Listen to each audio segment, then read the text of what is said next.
Hi and hello welcome to channel Dona Vikash. இப்போ சேனலில் பார்க்குறது ரெகுலேஷன் 2017 இருக்கிற ஒரு சப்ஜெக்ட் பிரின்சிபல் ஆஃப் மேனேஜ்மெண்ட். அது ஃபைனல் இயருக்கு இருக்கக்கூடியது. பாஸ் ஈஸியின் பிரின்சிபல் ஆஃப் மேனேஜ்மெண்ட் இதை மட்டும் படித்தால் போதும், எளிதாக பாஸ் ஆகலாம்.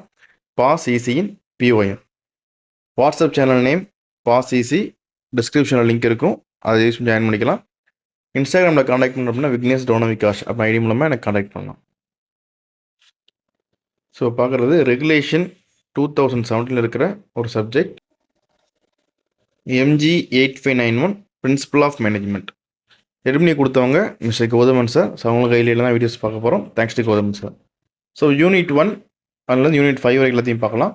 இதில் நம்ம ஓவராக first half and second half சொல்ல போகிறோம். அது எது இம்பார்ட்டன்ட் பாருங்கள். இதில் எதெல்லாம் நம்ம இன்ட்டு மார்க் போட்டிருக்கோமோ ஒவ்வொரு டாப்பிக்லையும் அது ரொம்ப இம்பார்ட்டன்ட். ஃபர்ஸ்ட் நீங்கள் அதை படிச்சுட்டு தான் மற்ற டாப்பிக்லாம் போகணும், சரிங்களா?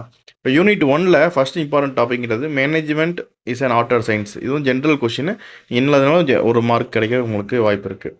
டைப்ஸ் ஆஃப் மேனேஜர்ஸ் இது கேட்குறாங்க.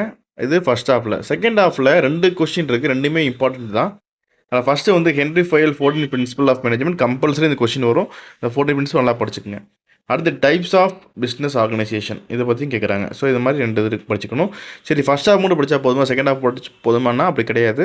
நீங்கள் ஃபஸ்ட் ஹாஃப் மட்டும் படிச்சுட்டு போகிறீங்க, இல்லை செகண்ட் ஹாஃப் மட்டும் இன்ட்டு போகிற மார்க் படிச்சுட்டு போகிறீங்க, இதை ஃபுல்லாகவே ஒமிட் பண்ணிடுறீங்க அப்படின்னா என்ன ஆகுது அப்படின்னா, இப்போ கொஸ்டினை வந்து கொஞ்சம் டஃப் பண்ணணுன்ட்டு இந்த செகண்ட் ஹாஃப்லேருந்து ஹென்ரி ஃபயல் பிரின்சிபல் வந்து ஒரு 10 மார்க்குக்கும், இந்த management art or science justify அப்படின்னு சொல்லி ஒரு 4 மார்க் 3 மார்க் கேட்கறதுக்கான வாய்ப்புகள் இருக்குது.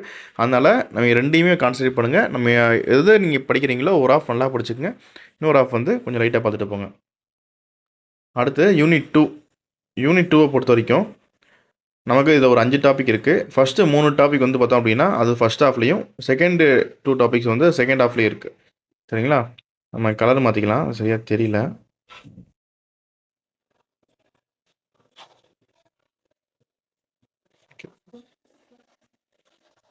இந்த ஃபர்ஸ்ட் ஹாஃபில் ஃபஸ்ட்டு கொஸ்டின் பார்த்தீங்க அப்படின்னா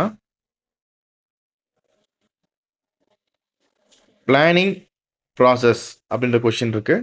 செகண்ட் டாபிக் யூனிட் 2ல் வந்து types of planning and types of plan. அது பிளானிங்கோட டைப்ஸு, அப்புறம் வந்து டைப்ஸ் ஆஃப் பிளான், இது ஒரு கொஸ்டின். அப்புறம் மேனேஜ்மெண்ட் பை அப்ஜெக்டிவ் வந்து ஒரு இம்பார்ட்டன்ட் கொஸ்டின் ஃபர்ஸ்ட் ஹாஃப் பொறுத்த வரைக்கும். இது கம்பல்சரி கேட்பாங்க, அடிக்கடி கேட்குற கொஸ்டின் இன்ட்டு மார்க் கொடுத்துருக்காங்க.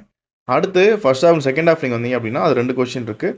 அதில் planning tools and techniques for strategic management அப்படின்ற கொஸ்டினும், அப்புறம் டெசிஷன் மேக்கிங் ப்ராசஸ் அது வந்து இம்பார்ட்டன்ட் டாபிக். யூனிட் 2ல் பொறுத்த வரைக்கும் நமக்கு 2 இம்பார்ட்டன்ட் டாபிக் அடிக்கடி கொஸ்டின் இருக்குது. ஒன்று மேனேஜ்மெண்ட் பை அப்ஜெக்டிவ்ஸ் MBOன்னு ஷார்ட்டாக சொல்லுவாங்க, இன்னொன்று டெசிஷன் மேக்கிங் ப்ராசஸ் ஒரு இம்பார்ட்டன்ட் கொஸ்டின். இது ஒன்று ஃபர்ஸ்ட் ஹாஃப், இன்னொன்று செகண்ட் ஹாஃப்ல இருக்குது. அடுத்து யூனிட் 3 வந்து பார்த்தோம்னா ஆர்கனைசேஷன் சார்ட் இல்லை ஆர்கனைசேஷன் ஸ்ட்ரக்சர் இதை பற்றி கொஸ்டின் கேட்கலாம். அது ஒரு இம்பார்ட்டன்டான கொஸ்டின், ரிப்பீட்டட் கொஸ்டின் அது. அடுத்து டிபார்ட்மெண்டைசேஷன் எப்படி டிபார்ட்மெண்ட் ஆக்குறாங்க அப்படின்றத பற்றி நம்ம தெரிஞ்சுக்கணும்.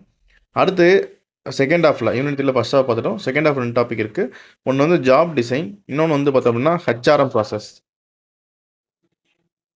அடுத்து யூனிட் 4ல் பார்த்தீங்க அப்படின்னா இதில் ஒரு 4 டாபிக் இருக்குது. அதில் ஃபர்ஸ்ட் டாபிக் வந்து individual and group behaviour. Second topic motivational theory. இது ஒரு 4 தியரி இருக்குது, என்னன்றதை நான் பின்னாடி சொல்கிறேன். ஸோ 4 தியரியும் ரொம்ப இம்பார்ட்டன்ட்டு. இந்த ஃபர்ஸ்ட் அண்ட் செகண்ட் கொஸ்டின் வந்து ஃபர்ஸ்ட் ஹாஃபில் வரும். அடுத்து தேர்ட் அண்ட் ஃபோர்த் பார்த்தோம் அப்படின்னா அது செகண்ட் ஹாஃபில் வரும். ரெண்டுமே இம்பார்ட்டன்ட் டாபிக். ஒன்று வந்து லீடர்ஷிப் ஸ்டைல்ஸ், அடுத்து வந்து கம்யூனிகேஷன் ப்ராசஸ், ரெண்டும் இம்பார்ட்டன்ட். அப்போ இந்த 4 தியரி என்னென்ன இருக்குது அப்படின்னா, ஃபர்ஸ்ட்டு வந்து எக்ஸ் அண்ட் ஒய் தியரின்னு இருக்குது. அடுத்து மேஷ்லோ தியரி இருக்குது. இதுக்கப்புறம் பார்த்தோம்னா அப்புறம் வேலன்ஸ் தியரி அப்படின்னு ஒன்று இருக்குது. அப்புறம் சிஆர்ஜி தியரி. அதாவது நிறையா தியரி இருக்குது, இந்த மோட்டிவேஷன் நிறையா தியரி இருக்குது. இந்த 4 தியரியை படிச்சுட்டு எழுதுங்க, இல்லை 4 தியரியோட உங்களுக்கு கேட்கலாம், கொஸ்டின்ஸ் கேட்கலாம். இந்த 4 தியரி மட்டும் நிறையா தியரிஸ் இருக்குது, நீங்கள் இதெல்லாம் படிக்கலாம் படிங்க. ஆனால் 4 கம்பல்சரி படிச்சுட்டு நீங்கள் தியரி படிங்க இருக்கீங்க, சரிங்களா? இது யூனிட் 4 பொறுத்த வரைக்கும். யூனிட் 5ல் வந்து பார்த்தோம் அப்படின்னா நமக்கு அதில் ஒரு 4 டாபிக் இருக்குது. ஒவ்வொரு இதுலேயும் 4 டாபிக் தான், ரொம்ப பெருசான ஒன்றும் இல்லை. ஸோ 4 டாபிக் இருக்குது. ஃபர்ஸ்ட் டாபிக் என்ன அப்படின்னா controlling process and types of control. இது வந்து first topic. Second budgetary and non budgetary control technique. இது அடிக்கடி கேட்குற கொஸ்டின், அது இன்ட்டு மார்க் போட்டுருக்காங்க. அடுத்து செகண்ட் ஹாஃப் பொறுத்த வரைக்கும் ஃபர்ஸ்ட் டாபிக் என்னென்னா மேனேஜ்மெண்ட் அண்ட் இன்ஃபர்மேஷன் சிஸ்டம், ஷார்ட்டாக வந்து MIS சொல்லுவாங்க. அடுத்து productivity control and performance. So இது வந்து இந்த மேனேஜ்மெண்ட் அண்ட் இன்ஃபர்மேஷன் சிஸ்டம் மட்டும்தான் இம்பார்ட்டன்ட் டாபிக் செகண்ட் ஹாஃப் பொறுத்த வரைக்கும். இதெல்லாம் இன்ட்டு மார்க் போட்டிருக்கோமோ அதெல்லாம் கம்பல்சரி படிங்க. ஃபஸ்ட் ஹாஃப் செகண்ட் ஹாஃப் பார்க்காம இன்ட்டு மார்க் போட்ட எல்லா கொஸ்டினையும் படிங்க. அப்படி படிக்க முடியல அப்படின்னா அட்லீஸ்ட் ஃபஸ்ட் ஹாஃபில் இருக்க இம்பார்ட்டன்ட் கொஸ்டினும் செகண்ட் ஹாஃபில் இருக்க first half important questions other topic நல்லா படிச்சுட்டு செகண்ட் ஹாஃபில் கொஞ்சமாச்சும் இம்பார்ட்டன்ட் கொஸ்டினை பார்த்துட்டு போங்க. அதில் கேட்டால் நம்ம எழுதுகிற மாதிரி இருக்கணும். 2 மார்க் வந்தாலுமே நம்ம அட்டன் பண்ணுற மாதிரி இருக்கணும். இப்போ எந்த ஆர்டரில் படித்தா ஈஸியாக இருக்கும் அப்படின்னு பார்த்தோம் அப்படின்னா, ஃபஸ்ட்டு நம்ம 3rd யூனிட் படிக்கலாம். அதுக்கப்புறம் 2nd யூனிட், அதுக்கப்புறம் 1st யூனிட், அப்புறம் பார்த்தோம் அப்படின்னா நம்ம லாஸ்ட் மாதிரி 4 and 5 படிக்கலாம். இந்த ஆர்டரில் படித்தா ஈஸியாக இருக்கும். ஸோ இவ்வளோதான் பிஓஎம் பொறுத்த வரைக்கும். நம்ம வந்து வாட்ஸ்அப்பில் வந்து போல் போட்டிருந்தோம் அந்த வாட்ஸ்அப் சேனலில். ஸோ வாட்ஸ்அப் சேனல் போலில் பார்த்தோம் அப்படின்னா வாட்ஸ்அப் சேனலில் நம்ம போல் போட்டிருந்தோம். நெக்ஸ்ட் வீடியோ என்ன போடலாம், பிஓஎம்மா டிடிஎஸ்ஸான்னு. ஸோ காலையில் நம்ம பார்த்த வரைக்கும் பார்த்தோன்னா இந்த பிஓஎம்மா டிடிஎஸ்ஸா அப்படின்னு நம்ம போட்டதில் மார்னிங் வரைக்கும் வந்து டிடிஎஸ் வந்து மேக்ஸிமமாக இருந்துச்சு.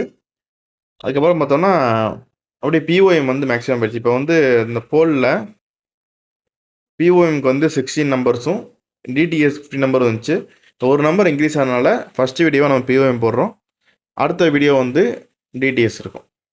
இந்த வீடியோ பிடிச்சா லைக் பண்ணுங்கள், உங்கள் ஃப்ரெண்ட்ஸ் கண்டிப்பாக ஷேர் பண்ணுங்கள். தொடர்ந்து சேனலை சப்போர்ட் பண்ணி சப்ஸ்கிரைப் பண்ணுங்கள். நன்றி.